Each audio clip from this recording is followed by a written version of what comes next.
ng mismong presidente. Pahiya naman kayo. Pero hindi niya sinabi kung sino ba talaga ang dapat pahiya. Nagbigay pa nga ng standing ovation pati ang mga walang kahihiyan.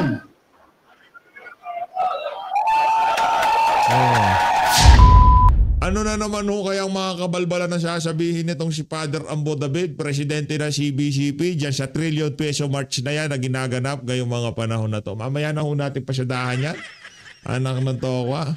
Yan ho kasi problema dito sa mga nagrarally ngayon. Gusto lang ho nila mag-resign si BP Sara. Hindi ho nila mabatikos na diretsahan itong si Saldico, Martin Romualdez at itong si Marcos Jr. Hindi ho nila, lalo na yung akbayan, anak ng tokwa. Bawal ho magdala ng placards na BBM resign. Dapat Sara Duterte resign lang ho ang laman ng inyong placards kung sakaling sasali kayo dyan sa mga kabalbala nila na yan. Kaya mamaya na ho yan, dito ho tayo sa Panawagan ng Bayan Virtual Rally. Naku, malupit ho ito mga kababayan. Rally para sa pananagutan, katarungan at katapatan. Palakpakan ho natin ang ating mga mapapakinggan dito sa video na to. Itong ating Senator Jimmy Bondoc, palakpakan. Itong ating Senator JB Hinlo, palakpakan. Ang ating Manong Chavit Singson, palakpakan. At ang isa sa ating mga iniidolong vlogger. Naku, malupit ho yan. Master Judea, mag-subscribe ho kayo sa kanya. Yan o, mapagkakatiwalaan nyo ho yung mga vlogger na yan. Kasi maprinsipyo ho yan. Hindi lang ho sila nandyan para sa atensyon nyo, para panuurin nyo yung mga ads na naglalabasan sa kanilang mga video. Piliin nyo ho maigi kung sino pinapanood nyo yung mga panahon na to. Okay? Marami ho dyan mga mapagbalat kayo pala. Ika nga nitong si Atty. Salvador Panelo. Pagka pinapanood nyo, Banateros, nasa tamang kamay kayo. Mga sila Joey, sila Ma'am Sasurgando Saso, Trendport Studio, Banateros, Birada Aguila, Buster. Naku, huwag nyo kalimutan si Buster. Malupit yan si Buster di ba? Meron pa si News.Matters. Naku, sinasabi ko, News.Matters. Number 1, malupit ho yan. Panoorin nyo yan. I-search nyo, News.Matters. Mabigat din ho mga punto de vista niya. Sino pa? Si Level Up 1. Si Luwan, Level Up 1. Yung inano natin, hindi lang ho yan consistent, pero pagdating sa prinsipyo at paninindigan, malupit din ho yan. Pero pagka pinapanood nyo, PH update, syempre. Hindi ba, Banateros, di tayo dyan. Pagkadating sa political vlogging, wala nang mas gagaling pa sa mga Banateros. Tapos ang usapan, mga idolo nga. Yan, Jay Guevara, supportahan nyo. Ito, dito tayo sa virtual rally ng rally para sa pananagutan, katarungan at katapatan. Palakpakan. Ito. Yun. Atty. JB Hinlo muna, kasama natin sa Duterte. Save the best for last. Yes. Pasensya ka na, brother. Alam mo naman yan. Yeah, Ka Jimmy and Master Judea, salamat sa invitasyon at Governor Chavit. Sana makadalo din tayo dyan sa mga virtual rally na yan. Parang gusto mo nating makaisa dito sa mga galaw na to. Malupit to, malupit. Sana maimbitahan tayo dyan, no? Governor o Senador? No? Senador! Manong Chavit. So, nandito tayo para ibahaging... Manong pag tumakbo ka ng Senator, huwag mong kalimutan, merong isang PH update na sumusuporta sa... Ito talaga, walang talano gulto. Talaga may gulto. Butuin mo ako ng isang gold mo sa Manong. Joke lang, ngayon naman, Di ba nga natin na-meet niya si Manong Chavit, Palakpakan natin si Manong Chavit. Ating mga opinion. Joke lang yun, Joke lang yun. Joke lang natin kay Manong Chavit yun. Kung susuportahan natin yan, tao sa ating puso. Walang halong kapalit, nga. Ganyan naman ho tayo sa mga sinusuportahan natin. Pagka tayo naniniwala sa isang individual, kahit hindi natin mamit yan, ay paglalaban ho natin yan. Yan ho sigurado natin yan. Nalalaman sa problema sa korupsyon. Dati po akong commissioner ng Presidential Anti-Corruption Commission, naging USEC ng DILG at naging director ng Land Bank. So meron rin tayong kaalaman tungkol sa problema sa korupsyon. Hindi nyo na po naitatanong si Atty. JV, kasamahan ko yan sa Duterte. Yes. At meron po kaming shared na experience bukod sa pagtakbo, pareho po kaming natalo. Pero bagamat natalo kami, we share the same principles, and now we bring those same principles to the table dahil ang panawagan ngayon ng bayan ay anti-corruption pa rin. And ang pinaka gumigitna ngayon dyan sa aking, isa sa mga gumigitna ay ito pong ating panauhin na si Governor o si Manong Chavit Singson. Manong, kamusta po kayo? Manong! Salamat sa inyong lahat, lalong-lalo na sa mga nanonood. Magandang oras po sa inyong lahat. Magandang oras dahil iba-ibang oras sa mundo. At nagpapasalamat ako para sumuporta. Baka sakali makatulong sa ating bansa na nasusunog na. Nakakaya na po tayo sa mga ibang bansa. Puro corruption naririnig. Kung nakita nyo isang Pilipino na nagpalit ng $300 lang, Yes. hindi pinalitan. Yes po. Galing sa korupsyon niya, ayaw lang palitan. So nakakaya tayo sa ibang bansa. So masaya ako, naimbita ako rito para mag-apela sa ating mga kababayan na huwag po kayong palinlang sa gobyernong ito dahil ito na ang pinakagrabe na korupsyon. Lahat ng administrasyon meron issue sa korupsyon. Pero ito na ang Pinakamalala. number one, the biggest ever corruption ever in the Philippines. 8 presidente lang nakilala ko. Ito ang pinakamasama, pinakakurap. Dahil pati na pera ng mga kabataan, ng mga mamayan, kinukuha, ninanakaw na ang kaban ng bayan, ninanakaw ang kinabukasan ng mga kabataan. So, nakikiusap po ako sa inyo na huwag kayong pabudol uli. Nabubudol lang tayo dahil lahat ang nagsasabi ng katotohanan, trolls ang pinasasagot. Trolls. Hindi sila makaharap. Martin Romualdez hindi pa nagsalita. Yan. Sabi lang niya, my conscience is clear. So yun, Hindi naman sagot yun. walang konsensya. Walang konsensya, clear. Walang konsensya kasi clear. Kasi si Ante Clear, ha? Ang galing talaga nito si Manong, ha? Sabi nun. Oh. Ang presidente naman, wala akong kasalanan. Sila. Walang kasalanan. Malinis na tao ang presidente natin. Malinis. Palagi nag-uugas ang kamay. So, wag tayong pabudol po. At nakikiusap ko na doon lang tayo sa katotohanan. Ako Yan. po, for justice lang. Yan. At mga iba, kasama ko na for justice lang. Wala akong pinapanigan na politika. Pero ako for justice. Pero wala na tayong hustisya sa ating bansa. Correct. Manong, yung hindi natin pwede pang pag-usapan no, yung pasabog na sinasabi nilang may pasabog po si Manong Chavit. No? Pero ang maaari nating pag-usapan ngayon siguro ay yung mga reaction niya, lalo na po dito sa mga aligasyon ni Senator Amy. Kasi imposible po tayong hindi mag-react doon. No? And it has been days since that revelation.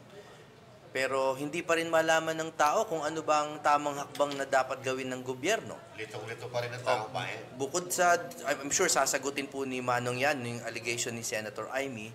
And pangalawa po, ano po ba ang reaction ninyo dito sa hindi na tumitigil na rally culture natin? Dahil talagang sawang-sawa na yung tao sa gobyerno, pero sawang-sawa na rin sa rally. Kaya hindi na natin malaman kung saan tayo tatakbo. So una po, yung kay Senator Amy po. Tungkol kay Senator Amy Marcos, nung araw, haka-haka ko lang yung, naririnig ko lang. Pero definitely, si First Lady ang malakas mag-cocaine.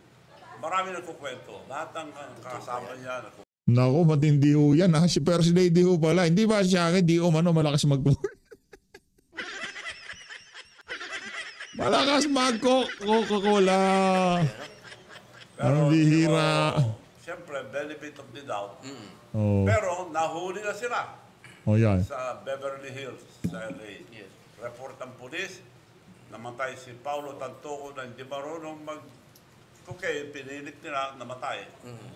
At bawal yung ginawa nila dahil 12 hours bago Hindi na report, no? hindi na report. Oo. Bawal yun sa batas sa Amerika. Yes. Dininis nila muna sa report. 12 hours, bawal po yun.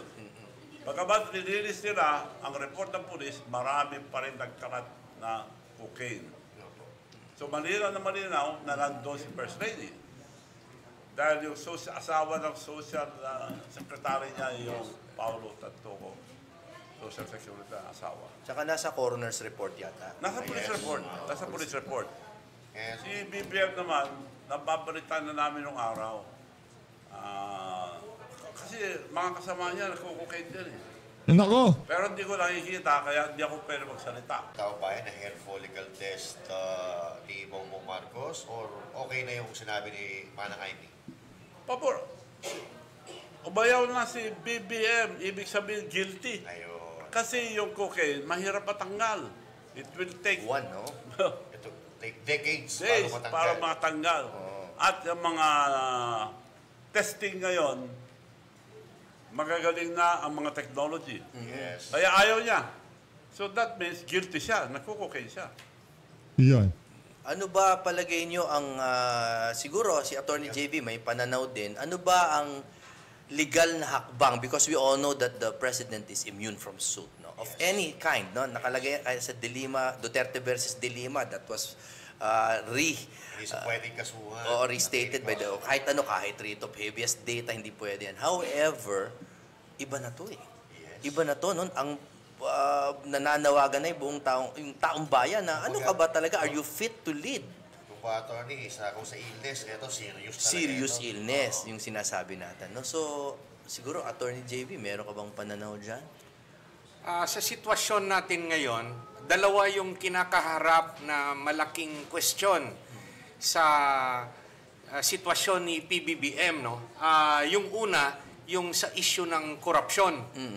Bilyones, hindi na pinag-uusapan ang milyon, bagkos bilyones na. Trilyones na nga. At yung insider, yan yung witness. Sino yung insider? Si former Congressman Zaldico, no? Now, yung iba nagsasabi na baka AI yung lumabas sa Facebook na paiba-iba raw yung mukha. Pero hindi ba tayo nagtataka na si Zaldico mismo at yung kanyang abogado hindi nagde-deny sa mga sinasabi doon sa lumabas na videos. Kasi naturalmente, kung hindi totoo yon at gawa-gawa lang ng ibang Deny. tao, Deny. yung abogado niya mismo yung mangunguna na magde-deny at siya mismo lalabas na peke yon. Pero Yan. whether the presentation is AI or not, ang punto yung mensahe.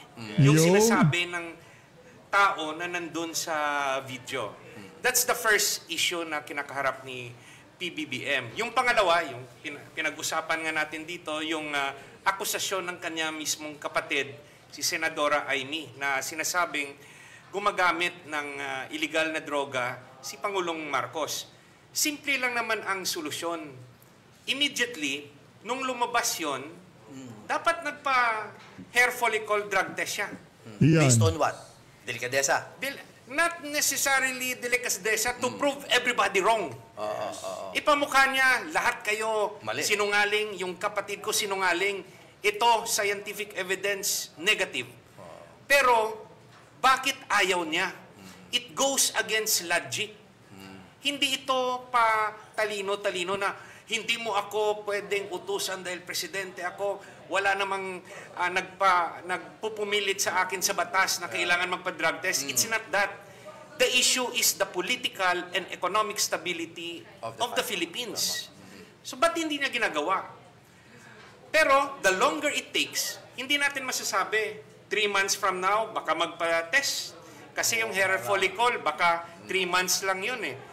The longer it takes, papasok na sa isipan natin na Creeping pinatagalang down. para ma-wash out yung nakalagay sa sistema at hindi na rin mawala sa isipan natin na any kind of test, when you talk about powerful people, pwedeng ipeke. It is a possibility. Do you think maniniwala tayo pag lumabas na negative 3 at months this from late now. stage? Oo. So, it is a possibility. But if he believes nga talagang nagsinungaling ng buong mundo kasi alam niya na hindi siya gumagamit ng droga, he will do everything to make the testing public and credible at makikita ng lahat from beginning up to the end with credible doctors doing it. Yes. But the longer it takes and the more controlled yung pagkuha ng test in the future, may duda Less ang and mga tao. less credible. Yung, Attorney, Panyero and Manong, ang pinag-uusapan recently is yung constitutional succession, no? At pinag-uusapan din yung bakit tila in light of all this evidence, may mga grupo pa rin na ayaw manawagan ng resignasyon ng ating Pangulo. So, Gov, kayo po ang pinakamalalim na karanasan dito sa politika.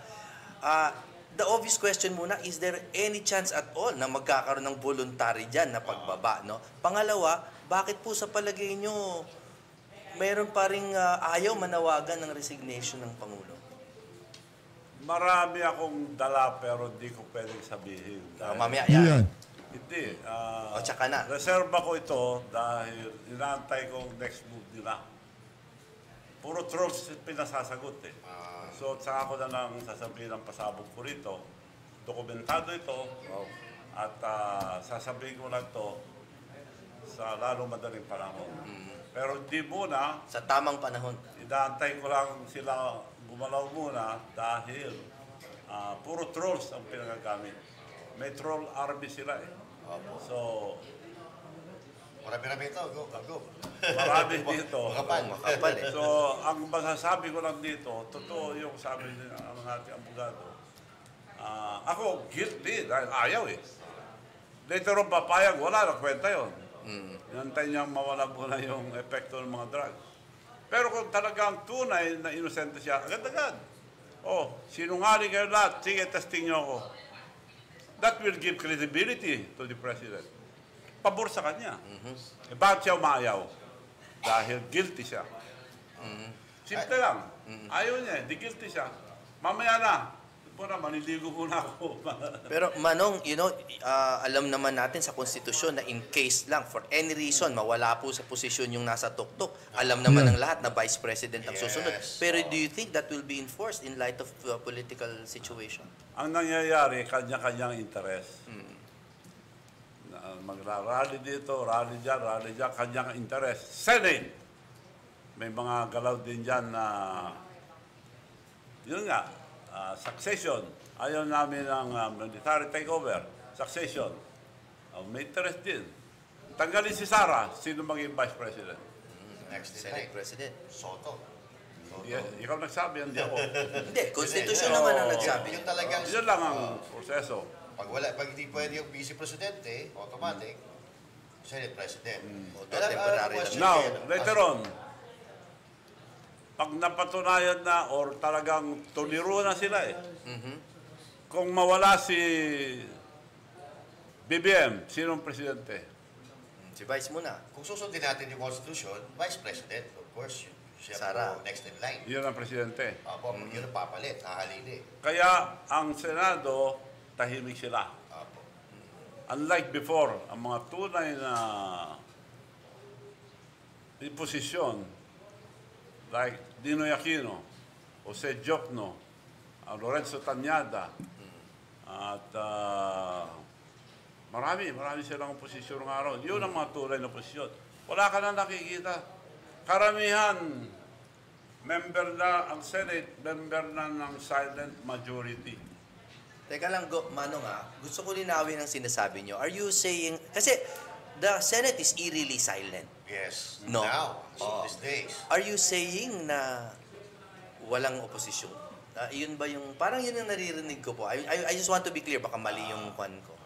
Kasi meron pero konting galaw lang, baliktad na yung kwan. Kasi halos pantay eh. Kung saan kumampi, di ba una, si Escudero, kumampi, kung umalis yung mga iba, tagilid. Di ba ng ano. So, nagtatakutan dyan. Kaya silent sila. So, yun ang nangyayari. sa lensyon at may kanya-kanyang Interest, agenda. you think, oo. Now, pag-usapan natin Di yung mga umano. nagrarally ngayon. Sige po. Ngayon, may rally ang Catholic Church. At nanawagan sa mga eskwelahan ng mga Catholic schools.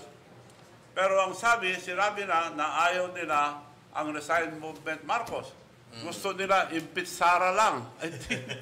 Parang Ako, Para for malabo. justice baliktad ako. ng daigdig, ano? Ako, for justice ako at saka yung mga iba, for justice. Dapat ikulong lahat from the president down na magdarambong. Meron pumasok na balita, according to our writers, na nasa Malacanang ngayon si PBBM, nakamonitor po sa kaganapan sa trillion peso march. Ayun. Pero, Binabantayan niya ho siguro yung mga binayaran. Alam ko tawa nagrarally dito sa mga ito pagka nga naman talaga, di ba? Ano lang, Sara Duterte resign yung trillion at wala naman ninakaw na trillion si Bibi Sara. Ang nagnakaw ng trillion ang administrasyon ni Marcos Jr. Pinagre-resign nila si Bibi Sara. Ay, sa kalahating... ang akin namang sources ay nagsasabi na medyo hindi marami as expected ang tao sa Luneta. Kasi nga sabi, Atty. Jimmy, no, as of 11 a.m., tinatayang nasa 3,000 katao ang nagtipon-tipon sa Luneta. 11 a.m. As of 11 a.m., ngayong araw na ito. Yan ay batay mula yan sa Manila, Disaster Risk Reduction Management Office. At yung iba, nagpapatuloy pa rin at medyo may nag-uuwian na. Samantalang iba naman... May nag-uuwian na? Nag-uuwian na. Okay. Yun ang sinasabi nila dito. At sana, lumipas ang maghapon na maging Payapa, oh. Yan. Taraos ng... Yan, walang masaktan. Huwag kami pagbalyahan. May question ako kay Atty. JB, no? Kung halimbawa, ipagpilitan nila na kontrahin yung succession base po sa ating batas ay susunod ang Vice Presidente, halili yan pag nawala ang Presidente. Is there other way? May iba pang posibilidad na mangyari po ba katulad ng military junta? Sa ngayon, if we talk about the democratic process sa pagpapalit o pag-succeed, no, ng isang presidente na either mamatay, either mag-resign, either declared incapacitated ng kanyang kabinete, nakalagay sa konstitusyon na Vice Presidente. Yes. Pagkatapos ng Vice Presidente, Senate President. Pagkatapos ng Senate President, Speaker of the House. It ends there, no? Now, sa sitwasyon natin ngayon, may mga sektor, hindi lahat, may mga sektor na nananawagan na sana mag-voluntarily resign si Pangulong Marcos kasi affected na yung politika at yung economic status ng Pilipinas. Nag-aaway-away. Yung inumpisahan niyang unity, hindi nangyari. Yung unity naging watak-watak ang Pilipinas, no? So, there are sectors calling for his voluntary resignation. Sa aking paniwala, never magvo-voluntarily resign si PBBM. Because, no? Maraming rason. Pero yung mga mayor na rason, una, the only thing na that saves him from imprisonment is his position. Without the presidency, baka idiretso na sa kulungan yan. No? So, do you think magvo-voluntarily resign yung tao na alam niya pag nag-resign siya? Diretso Pwede siya siya sa makulong. kulungan. Oo. Can he trust the successor of his na hindi siya ilagay sa kulungan? Yes. He will always have doubt. Sa ngayon, in control pa niya ang gobyerno, ang DOJ, ombudsman, may influences sa ombudsman, yung military, yung police, nasa Office of the President under. Now, yung mga nakapaligid kay Pangulong Marcos, ano yung gusto nila? They don't want him to leave. Bakit? Pag umalis si Pangulong Marcos, mawawalan sila ng pwesto. Yes, tama.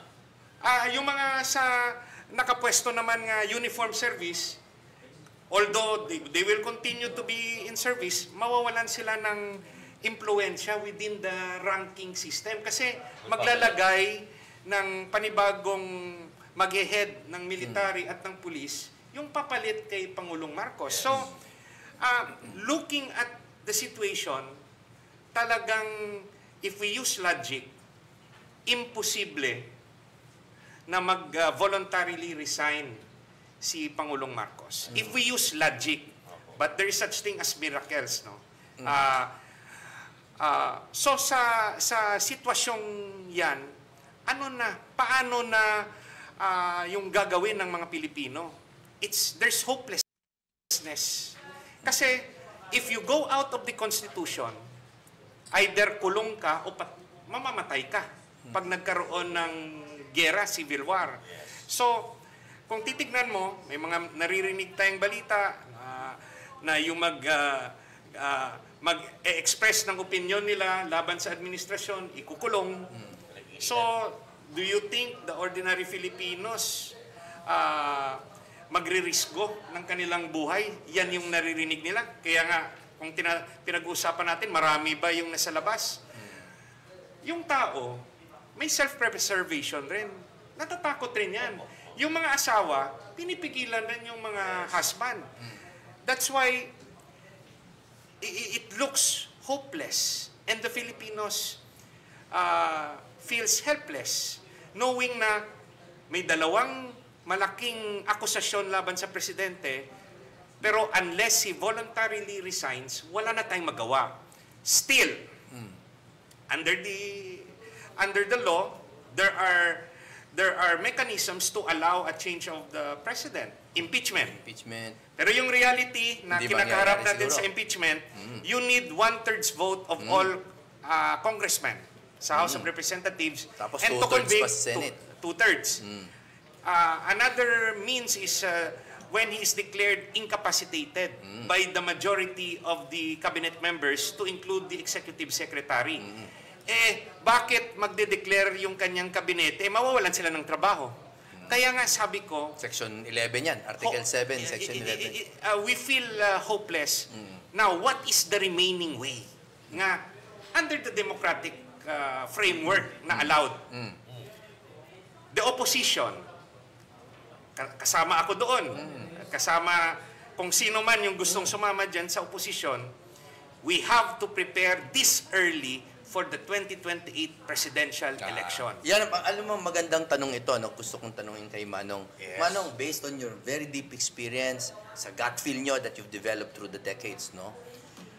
Aabot pa ba ng 2028? And I do not mean this politically, ha? I am very curious. Hindi, I'm very curious. Yung panansya niya ba? Yes. Kasi alam mo, malalim yan, yung gut feel, no? Aabot po ba? 2028. Ang palagay ko, hindi po aabot. Hindi yan matatapos ang term niya. Because I believe in miracle and I believe in destiny. Correct. Hindi tayo pababayaan ng Diyos dahil nasa katotohanan tayo. Ngayon, palakpakan nun natin itong si Manong Chavit. Kung gusto nyo kong tapusin at i-recommenda ko sa inyo, sinasuggest ko na tapusin nyo yung video na yun. Punta ko kayo sa FB page ng Rally para sa pananagutan, katarungan at katapatan. Punta lang ko kayo dyan, tapusin nyo. Nasa ano na tayo, nasa 31 minute mark ko tayo ng video na to. Nakalive pa ho sila siguro ngayong mga oras na to. Punta lang ho kayo doon. Pero kailangan ho kasi natin pakinggan ng mga kabalbalan nitong dami na nang magagalit dito kay PH Update. Ganun talaga, anak ng toko, mananawagan kayo, Sara Duterte resign. Ang mga nagnanakaw, mga taga-Malacanang. Ito, ready to tayo, game. Prince of the Philippines, Cardinal Ambo David. Palakpakan natin lahat. Palakpakan nyo. Tanggalin na siguro natin tong para talagang makita tong si Ambo David. Hindi lahat na nakasuot ng puti, malinis ha. Tandaan nyo yun mga kababayan. Karamihan sa mga yan kaibigan ni Martin Romualdez. Ayan, game. Pader! Bakit po ba tayo naririto sa EDSA People Power Monument sa araw na ito? Bakit dito? Teka lang medyo may na-boss nito si Father Rambo. Lakasan natin. Ito, malakas ito. Yan. Una, hindi sa Luneta dahil hindi pa tayo naniniwala sa ng mga naroon sa lukuyan, hindi pa. Noon pa September 21, pareho na ang panawagan nila sa Luneta. Pero dahil kakuntilan sila at hindi nila kapunto ang mga kasama nila, minabuti nilang ibaba muna ang kanilang mga placards at sumama na rin sa ating dito sa EDSA. Sana ho, ganyan din ang mangyari sa araw na ito. Iginagalang naman po natin ang mga kapatid nating lumatunan sa ganyang panawagan dahil pagod na sa tiwalik sistema. Pagod na rin naman tayo, hindi ba? Pero tanong natin sa ating mga kasama, kung resign all, ano ang alternatibo? Ano ang sunod? Una, ang pag-resign ay voluntaryo. Voluntaryong pagbibitin. Anak ng tokwa, laki-laki ng pondo nyo, pangit ng audio nyo, mga walang hiya kayo. Hoy! Para sa akbayan! Para dito kay Paeng, yung babaeng nasa likod nitong si Amboy, yung katabi nitong si Father Flaby. Father Addict tuloy. Father Flaby! Ang laki ng pondo nyo, anak ng tokwa, ba't ganyan ang audio nyo? Ba't nang gagaling sa ilalim ng lupa? Sa pwesto, kung ang mga dapat umiyak. Naging maugong ang sigaw sa SONA ng mismong presidente. Pahiya naman kayo. Pero hindi niya sinabi kung sino ba talaga ang dapat pahiya. Nagbigay pa nga ng standing ovation pati ang mga walang kahihiyan.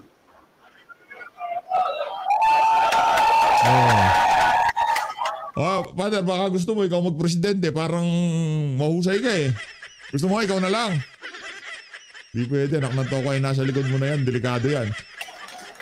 Kaya sa palagay niyo ba, kusang magre-resign, ang pinagre-resign nila, ewan ko lang, malabo yata yun, maliban na lang kung mahulog ang ating mga armadong pwersa sa tukso ng politika at sila na mismo ang mag-effect at manawagan ng resign.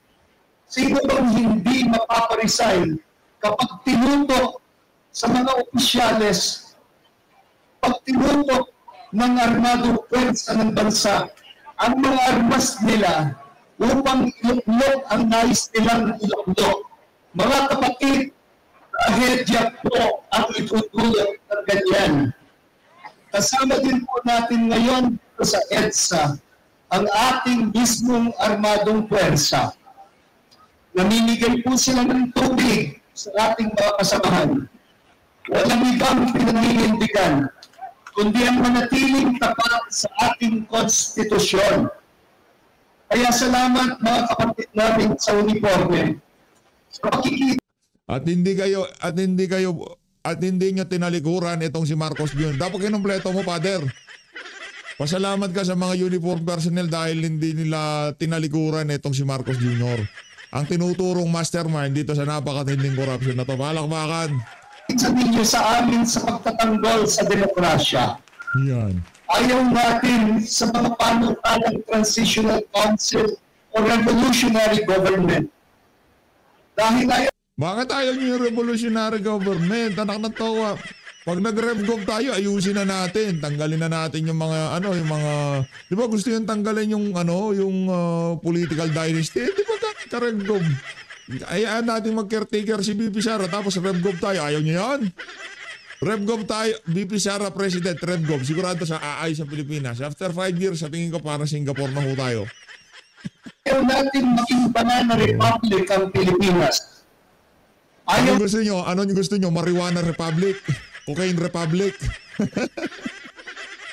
Din natin ng civilian at military junta. Kahit pangakuan pa kaming mga obispo ng pwesto sa gobyerno. Anak lang tao ka, hindi kayo pwede. Diyan lang kasi simbahan nyo. Ano obispo pa nangakuha ng... Si Father Flaby kahit walang pwesto yan, baka ika nga paldong-paldo yan doon sa ginawa niya dyan sa House of Representatives. Dahil dito sa amin, Pero si Father Flavi, tingin ko, nagugutom na oh. Lumabas na naman siya. Pagkagutom niya si Father Flavi, lumalabas yan. Hindi namin linya ang politika at pamumugobyerno. Ayan. Hindi kami kailanman magpapagso na maging mga taliban. Ang amin ay moral and spiritual leadership lamang. Kaya nga kami naririto kasama ninyo. Kami bahagi lang ng simbahang nakikilakbay sa buong sambayanan. Salamat po sa lahat ng mga parokya, sa lahat ng mga diocese, sa lahat ng mga probinsya at syudad, sa buong kapuluang Pilipinas, na naglunsad din ng kami lang mga trillion peso march sa araw mismo ito. Hindi na dito lang sa Maynila nakatuon ang pansin. Dahil hindi naman buong Pilipinas ang Maynila. Dahil hindi sila makapunta dito sa EDSA, minabuti nilang makisabay sa atin upang makipagkaisang diwa sa lahat ng puwersang nagtataguyod ng totohanan ng pagbabago. Ngayon pa lang yata nangyari ito sa kasaysayan ng bayang Pilipinas. Siguro kung gusto nila talagang ma-estimate ang lakas ng puwersang nagtataguyod ng diwa ng EDSA, hindi drone ang kailangan kundi satellites. Sa madaling salita, kaya tayo nagtungo sa EDSA dahil ayaw natin sa kapatid ang solusyon. Hindi natin kailangan sundugin ang buong bahay dahil ang ibig natin hulihin at papanagutin ang mga ipis at daga ng ating lipunan. Yeah. Huwag daw natin sunugin ang bahay. Anak ng tokwa. Yung laman ng bahay, puro ipis at daga eh. Diba? Wala na. Pati ito kasi si Father, pati yung 1987 Constitution, pagka nag-uumili siguro siya, katabi niya. Kasi yung 1987 Constitution, yun ang dilawan Constitution. Hindi ko nila matanggap na sobrang bulok ng saligang batas na yun. Ayaw nila ng revolutionary government dahil lahat ng nalimbag doon, pagsusolidify, pagiging, pagsulat sa kasaysayan na yung saligang batas na yan, yan ang resulta nito si Cory Aquino at yung nangyari dito kay Ninoy Aquino. Diba? Yun lang naman yun eh. Kayo talaga, oo. Gawin nyo na kasing Santa. Yung sa likod mo, yung nakabuka ka ang bibig na yan. Gawin mo na rin Santa yan. Kaya ikaw gusto maging Santa, Santa ka na rin. Ganyan talaga politika, pinasok nyo eh. Walang problema. Eh, kung ayaw nyo palang gawa na reaction video yung mga dinadaldal nyo dyan, eh, huwag kayong pumasok na politika. Diba? Pagka naman nagsalita dyan, itong ano pangalan to? Si BP Sara, halimbawa, nagsalita si BP Sara o si Rodante Marcoleta. Di ba yung mga vlogger ng mga makakaliwa, pinklawan, dilawan at talyanista, babuyan ang nangyayari. Di naman siya binababoy kita, Father, pero ito talagang politika sa Pilipinas. Bahala ka nga dyan, Father. Mapapanagot ang dapat managot. Yeah. Kapag magsimula na naman tayo sa wala, hindi po perfecto ang ating demokratikong sistema. Pero mas mabuti na ito kasi sa wala. Anong hindi perpekto? Anong nantokwa? Ang ating demokratikong sistema, yumayaman ang mga magnanakaw na politiko. Ngayon, kung mas mabuti na to kaysa wala, parang sinabi mo, parang pinagkaitan mo ng pagkakataon ng bawat isang Pilipino na magkaroon ng maayos na buhay. Anak ng tawa, okay lang na maghirap kayo. Okay na tong ating saligang batas na to. Ganon? Father naman, oh. Work in progress. Work in progress, 30 years na tayong work in progress dito sa 1987 Constitution na to. Work in progress, ganon. Anak ng tokwa, kailan matatapos to? After 50 years. Paupiin si BP Sara, RevGov, di ba? Hindi, ayusin natin na saligang batas. Meron na talagang problema. Gusto nyo, tanggalin yung political dynasty. Ayusin natin saligang batas. At hindi maaayos yan kung idadaan natin dyan sa House of Representatives. Puro political dynasty. Paano nila lalagay yung batas na magbabawal sa kanila na ika nga magpaupo sa kanilang mga anak, sa kanilang mga kabit o kung kanino pa man na gusto nilang paupuin sa kanilang mga naiwan na pwesto sa pamahalaan. Di pwede yan. Di mapapasya ang anti-political. Kung gusto nyong ipasa, kung gusto nyong magkaroon ng ganyan, aba, Gawin yung caretaker si VP Sara, rep-gov tayo. Kung gusto lang naman, di tayo nagkikait ng kung ano pa man dito. Nandyan ang 1987 Constitution, nandyan yan, sundin natin yan. 2028, magpe-presidente si VP Sara, maraming usapan. Kaya tayo narito, we have to complete the extra revolution, a peaceful revolution, a work in progress. Sa February next year, ipagkailang ang 40th anniversary ng EDSA, People Power. Sa February, sakto. Itaon nyo na rin yung pagsasampa ng ano kay VP Sara, impeachment. Ang bayang Israel, 40 years bago sila nakaranas ng lupang pangako. Dahil alam natin, walang pagbabagong nangyayari ng overnight. Kaya, narito tayo upang ipahayag ang ating saloobin na makumpleto ang proyekto ng EDSA. Ibinunga ang diwang ito ng mapayapang pag-aklas noong 1986 laban sa dictatorship. At nagbuo ang bayan natin ng isang demokratikong konstitusyon noong 1987. At sa konstitusyon ito, sumumpa ng katapatan ang lahat ng nanunungkulan ngayon sa ating pamahalaan. Ito ang paalalan natin sa lahat ng mga lingkod bayan na ngayon nalagay muli sa napakatinding krisis ang ating pamahalaan dahil sa korupsyon. Dahil ito At hindi matatapos yan, Father. Ha? Sinasabi ko na sa inyo, hindi matatapos yung korupsyon na yan. Tandaan mo yan, Father. Matapos na, magunaw na mundo, di matatapos ang korupsyon sa Pilipinas. Pagka hindi natin inayos itong bulok na sistema na to. Gusto nyo ng anti-political dynasty? Simple lang. Pagka naging presidente si VP Sara, rep-gov tayo agad. Ayusin natin yung mga dapat ayusin. Di ba? Kung gusto lang. Pero kung ayaw, edi ayaw. Kung gusto nyo naman, mag-chat-chat tayo, charter change. Kasi VP Sara tatrabaho dyan, talagang pabor tayo dyan. Kasi napaka-selfless ng mga Duterte. Hindi mga sakim sa pera, kagaya ng mga nasa Malacanang ngayong mga panahon na to. Kaya kung meron mang aayos sa saligang batas, kung hindi rin Duterte, wag na lang. Kung tayo sa EDSA, dahil ilig natin mapanumbalik ang transparency and accountability for a better democracy. Hindi ba ito rin ang naging panawagan ng mga kapatid nating dumagsa sa Luneta noong nakarang November 16 and 17?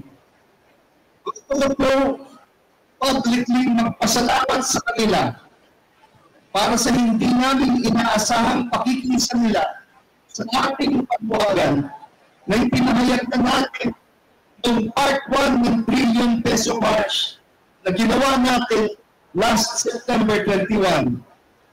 Transparency and accountability for a better democracy. Wow! Ang sigaw ng Luneta ay biglang magiging pareho sa sigaw ng EDSA. Salamat sa Diyos. Nagtatakbo ang ating mga adhikain. Kahit anong namin nabigla sila sa mga hindi inaasahang mga messages na lumabas sa bibig ng ilan sa kanilang mga invited speakers. At tuloy napilitan mag-alsatalutan ng mas maaga.